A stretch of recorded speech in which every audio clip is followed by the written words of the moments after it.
We have a son who is a toddler, and is now growing quite rapidly.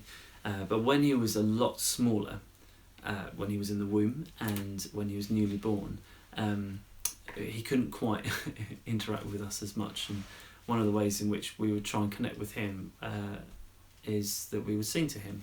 I'm employed by a church. I'm a worship pastor, and I get to I get the privilege of leading people from week to week, and I've when our boy was in the womb, I just loved singing to him, loved singing songs of worship and songs of praise to him, to help just connect and with him, but also to point him to Jesus from a really young age, even though he definitely wouldn't have understood, that he would recognise the sound of my voice, but also those melodies and those songs that point back to God.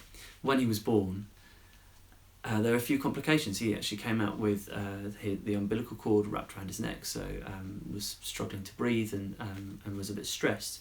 And so the nurses, the midwife, took him away to make sure that he was breathing properly, and they brought in paediatric doctors and all the right people and specialists to make sure he was okay.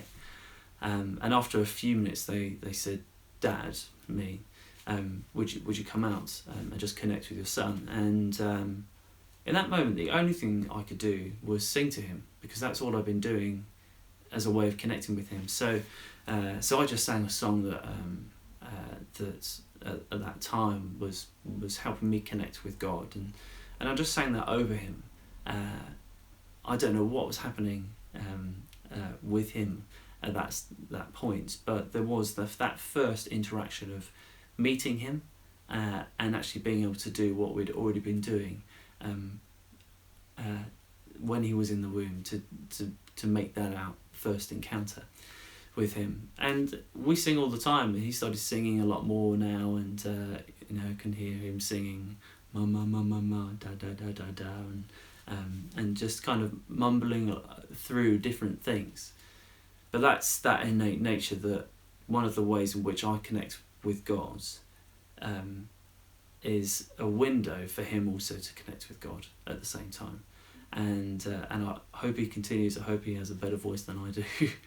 I'd love him to continue in singing and worshipping, but I'd love for him to connect with God in the ways that only he can do, the ways that are unique to him, that helps him find intimacy with God the Father.